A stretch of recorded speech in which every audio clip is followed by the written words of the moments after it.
Shalom, shalom bien-aimés, nous bénissons le Seigneur pour cette grâce qu'il nous accorde de partager ces moments de la parole de Dieu. Et c'est un thème que nous avons commencé à développer déjà, il y a certaines vidéos déjà que vous avez certainement visualisées. Ce thème est intitulé « S'attacher fortement au bien ». Mais nous voulons dans cette vidéo voir un sous-thème intitulé « À qui faire le bien ?» À qui faire le bien? Vous savez que nous sommes dans un monde présentement où les gens se subdivisent en plusieurs catégories de personnes. Par exemple, les riches se font du bien entre eux, les pauvres. La classe moyenne, les pauvres se font du bien entre eux, ceux qui sont dans les associations, les mutuelles se font du bien entre eux. Et donc, voilà ce que nous voyons actuellement. Et donc, à qui faire le bien? C'est une question qui devient comme pertinente. Oui, mais nous savons que, chers frères et sœurs, la réponse à toutes choses se trouve quelque part. La réponse à toutes les questions se trouve quelque part. C'est dans la parole de Dieu. Pourquoi? Parce que la Bible déclare, au commencement Dieu créa, au commencement était la parole était avec Dieu, la parole était avec Dieu, et elle était avec Dieu. Toutes choses ont été faites par elle, et rien de ce qui a été fait n'a été fait sans elle. Donc, nous croyons que dans la Bible, nous avons certainement la solution à tout problème et la réponse à toutes les questions. Chers frères et sœurs, à qui faire le bien? Alors, lorsque nous avons plongé les regards dans la Bible, nous avons remarqué une histoire qui nous a touchés parce que dans ce texte-là de Luc chapitre 10, c'est un docteur de la loi qui va poser la question à Jésus en disant « Seigneur, ou encore Maître, que dois-je faire pour hériter le royaume ?» Malheureusement, dans notre siècle présent, les gens ne se préoccupent pas de l'héritage du royaume, de l'héritage de la vie éternelle. Les gens se préoccupent d'avoir des voitures, d'avoir la richesse, la prospérité. À tous égards, c'est une très bonne chose, mais les gens oublient qu'en dehors de toutes ces choses que nous pouvons posséder qui satisfont notre être, notre chair, notre corps, alors il y a l'âme que nous avons. Et l'âme, c'est le cœur de notre vie, et l'âme aussi a besoin d'être en paix et en repos. Et donc, nous devons aussi rechercher les choses célestes. Nous devons rechercher l'héritage éternel. C'est seulement la parole de Dieu, c'est seulement la parole du Seigneur, qui est une personne, la personne de Christ, qui est capable de nous donner le repos de notre âme.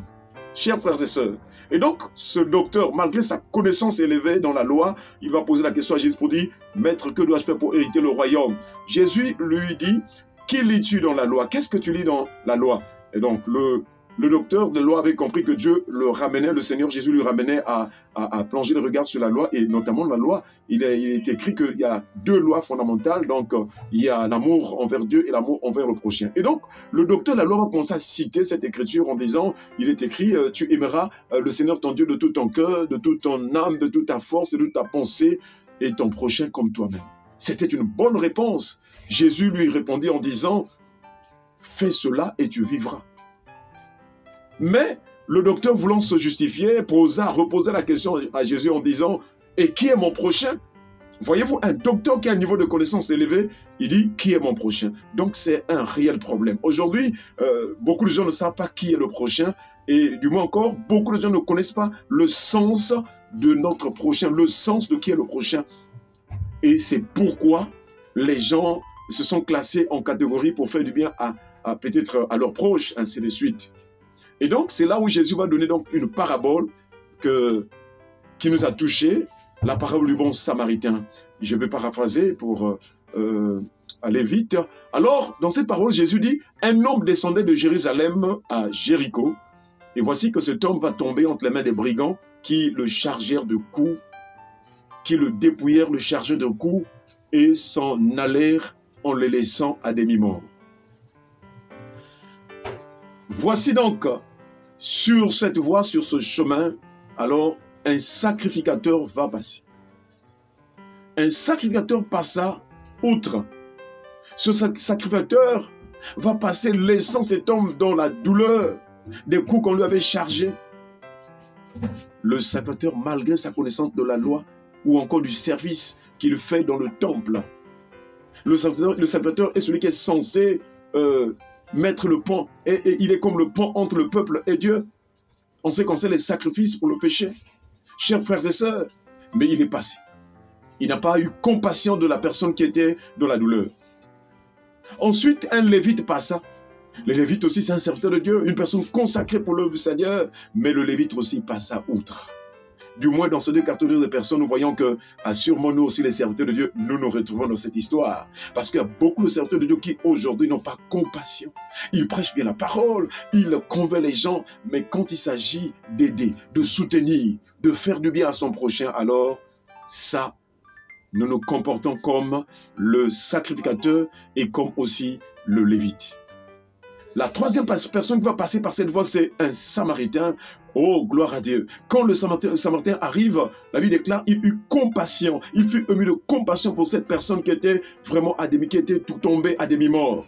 Et le bon Samaritain va donc prendre soin de cette personne. Il banda ses plaies avec de l'huile et du vin et tout. Il prit soin de lui et l'emmena à l'hôtellerie. Et il prit même 2 deniers qu'il donna à l'hôtelier là-bas pour prendre soin donc de cette personne. Chers frères et sœurs, c'est un enseignement que Dieu nous donne. Ce bon Samaritain, oui, dans d'autres contextes, c'est peut-être l'histoire aussi c'est la personne de Jésus. Oui, Jésus qui est venu, nous étions morts. Nous étions morts par nos péchés. Nous étions vraiment séparés de Dieu. Mais Jésus est venu, il a eu compassion de nous. Nous qui étions sans Christ, sans Dieu, sans espérance, nous étions loin des commandements du Seigneur et des promesses et des prophéties des yeux des oracles. Mais le Seigneur a eu compassion de nous et il est venu, il a pris soin de nous. Et il nous a laissés sous la garde de son Esprit Saint. Oh, gloire à ton Seigneur. Et c'est ainsi que, chers frères et sœurs, pourquoi Jésus dans cette histoire? Il montre que si réellement nous sommes sauvés par grâce, au moyen de l'œuvre de Christ dans notre vie, chers frères et sœurs, alors nous devons vivre en nous cet amour du prochain. Si réellement nous acceptons Christ comme nous avons accepté Christ comme Seigneur et Sauveur et que nous sommes sauvés par grâce, alors l'on doit voir en nous l'amour du prochain. C'est ainsi que, chers frères et sœurs, nous avons encore le témoignage de l'apôtre Paul. Il s'appelait d'abord Saul de Tarse. Il était un méchant, il était un blasphémateur, il était un persécuteur.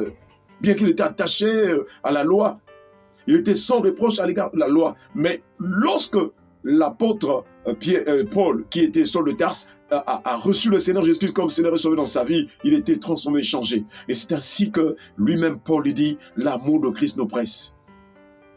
Paul pouvait aller de lieu en lieu pour faire du bien. Il dit, ne devez rien à personne si ce n'est de vous aimer les uns les autres.